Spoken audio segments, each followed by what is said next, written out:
방향을 잘못 설정한 달리기는 아무리 잘 뛰고 아무리 빨라봐야 아무 소용없습니다. 목적지에 도착을 할 수가 없어요. 그래서 목적지에 도착하기 위한 달리기를 하셔야 한다는 걸 강조를 드리고 싶습니다. 열심히 달리는 게 중요한 게 아니고 목적지를 명확히 알고 달리는 것이 중요한 것입니다.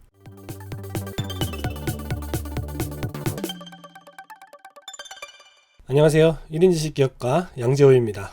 오늘 말씀드릴 주제는요, 인생은 속도가 아니라 방향이다 라는 주제입니다. 아마 여러분 성장하시면서 초등학교, 중학교, 고등학교 다니시면서 공부 열심히 해야 좋은 회사 들어가고, 좋은 회사 들어가야 좋은 여자 만나고, 좋은 남자 만나고, 또 좋은 집도 사고, 아들 딸 낳고 오손도손 잘 살 수 있다, 이런 얘기 많이 들어보셨을 거예요. 그리고 실제로도 그 테크트리 타고 계신 분들이 열의 9은 될 겁니다. 실제 어떻게 살아가는지 한번 생각해 볼까요? 집 사고, 차 사고, 결혼해서 애도 낳고, 오손도손 잘 살아가죠. 그리고 이제 30년 만기 담보대출 받아가지고 집 대출 갚아가면서 살아갑니다. 대한민국에서 아이들 키우고 대출 갚고 이렇게 살아가다 보면 진짜 빠듯하죠. 그렇게 30년을 살아가고 나면 이제 60살이 됩니다. 그리고 은퇴를 합니다. 그리고 은퇴한 첫 해부터 이 퇴직금을 까먹기 시작합니다. 이제 한 푼 두 푼 이제 까먹다 보면 무슨 생각이 드냐 하면, 이렇게는 안 되겠다. 뭔가 좀 돈이 줄어드는 속도를 줄이든지 아니면 뭔가 커버할 수 있는 뭔가 돈벌이를 해야겠다 해서 자기 사업을 이제 시작하게 됩니다. 그렇게 해서 제일 많이 하는 게 바로 치킨집이죠. 기승전 치킨집이라고 하는 그 치킨집이요. 그 치킨집이 통계적으로 따져봤을 때 5년 이내 망할 확률이 90%라고 해요. 90%. 열의 9은 망한다는 얘기죠. 그리고 실제로 5년 후에 망합니다. 자, 그러면 그때부터 이제 망한 걸 이제 커버치느라고 여기저기 이제 돈도 받고 남아있는 돈 싹싹 긁어서 이제 빚잔치를 합니다.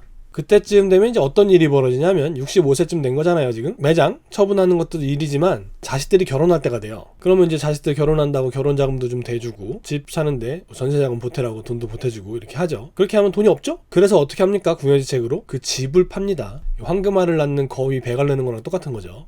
그때 되면 집값이 많이 올랐겠죠. 올랐다고 가정할게요. 떨어졌다고 가정하면 너무 슬프니까. 그리고 떨어졌다고 얘기하면 여기서 얘기 끝이니까요. 그래서 오른 집값을 가지고 집을 팔고 나머지 돈 가지고 자식들 도와주고 나면 손에 이제 한 2, 3억 정도 남죠. 이게 왜 그러냐면 서울에 출퇴근하는 직장인이 인서울 집을 샀을 리가 만무하죠. 아무리 못해도 10억 가까이 할 테니까.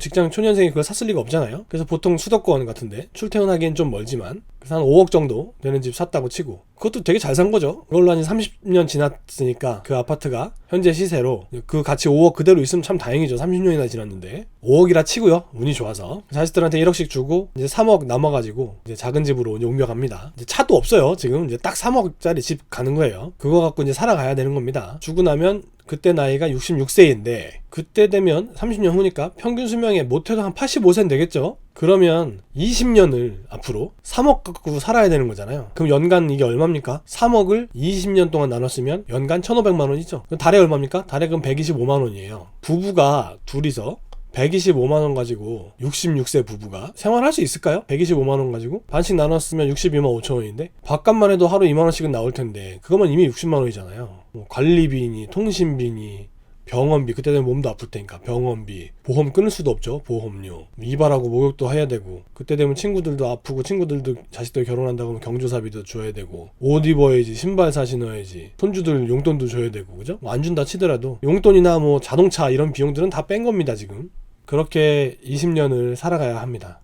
자, 여러분, 그게 지금 대부분의 직장인분들이 밟고 있는 테크트리예요. 그게 학교가 말하는, 또 사회가 말하는 이 정석적인 삶이라는 것이 바로 그런 겁니다. 물론 거기서 직장에서 몇 억씩 벌어가지고 좋은 집 사고 좋은 차 타고 연금까지 들어서 떵떵거리고 은퇴 후에도 살 수 있는 분 계시겠죠. 몇 명이나 되시겠습니까? 그게 당장 먹고 살기도 빠듯한 분들이 허다한데, 문제는 우리 사회가 거기까지 생각을 못하게 한다는 거예요. 진짜 말 그대로 국영수로 그냥 휘감아 돌리니까 눈앞에 닥쳐있는 공부하기가 바쁩니다. 그 공부가 여러분이 하고 계시는 지금 그 공부 있죠? 그게 어떻게 나에게 도움을 줄지 꼭 생각을 해봐야 합니다. 물론 그 공부해가지고 학원 강사가 돼가지고 연봉 몇 억씩 되는 그런 학원 강사 하면 다행이죠. 근데 그런 분 몇 분이나 되시겠어요? 서울연고대 이상 나오지 않는다면 써주지도 않죠. 또 강사를 한다 해도 동네 보습학원 같은데 한다고 하면 그렇게 드라마틱한 월급을 기대하기는 어렵겠죠.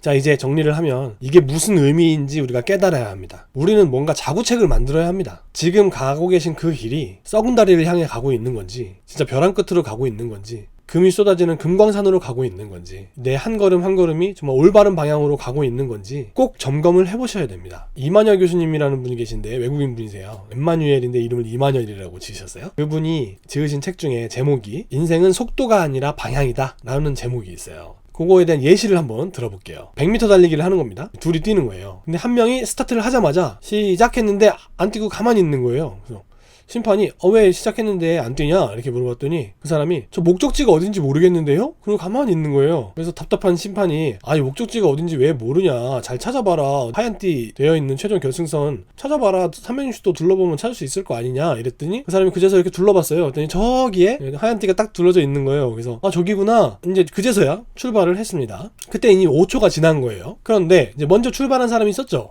그 출발한 사람이 이상한 거예요. 뭐가 이상하냐면 그 하얀 띠 있는 곳으로 안 뛰고 완전 반대 방향으로 뛴 거예요. 뒤로. 그것도 막 엄청 빠르게 뛰는 거예요. 막 예. 그걸 보면서 이제 출발 안 하고 서 있던 사람이 그것도 봤을 거 아닙니까? 그래서 저 사람 왜 절로 저렇게 열심히 뛰지? 저쪽이 목적지인데? 그런 거예요. 그러고서 의아해하면서 이제 결승선을 향해 출발을 한 거죠. 그랬더니 반대 방향으로 뛰던 사람이 갑자기 뭔가 이상한 걸 느낀 거죠. 저 사람 갑자기 반대로 뛰니까 자기 입장에서. 봤더니 자기 앞에는 목적지가 없고 그 사람이 뛰는 방향에 목적지가 있는 거예요. 이거 봐라? 결승선이 저기네? 그러고서 이제 뒤돌아 뛰기 시작합니다. 근데 5초가 이미 지난 상태잖아요. 100m는 10초에 뛴다고 가정을 하고, 그러면 그제서야 방향을 틀어서 다시 이제 목적지를 향해서 달리기 시작합니다. 그러면 이 레이스 누가 먼저 목적지에 도착하겠습니까? 5초 동안 방황했던 사람이 목적지에 먼저 도착할까요? 아니면 열심히 다른 방향으로 5초 동안 뛴 사람이 먼저 도착할까요? 그렇죠. 5초 동안 고민한 사람이 오히려 빨리 도착합니다. 그 사람은 5초 고민했고 10초 동안 달리면 도착하니까 15초면 도착하거든요. 근데 그 반대 방향으로 달린 사람은 5초 동안 뒤로 갔고 다시 제자리로 돌아오는데 또 5초 걸리고 그 다음에 아직 하나도 안 뛴 상태이기 때문에 또 10초를 뛰어야 돼요. 그럼 그 사람은 20초를 달려야 목적지에 도착할 수 있다는 얘기거든요. 제가 이제 이런 달리기를 예를 들었는데 그나마 수명이 길어서 20초를 달릴 수 있으면 목적지에 도착하고 죽겠죠. 근데 수명이 18초밖에 안 되는 거예요. 그러면 달리다가 중간에 죽겠죠? 목적지는 만져보지도 못하고 죽게 되는 겁니다. 즉 목적지를 모르고 뛰었던 그 사람은 평생토록 달리기만 하다가 죽는 거예요.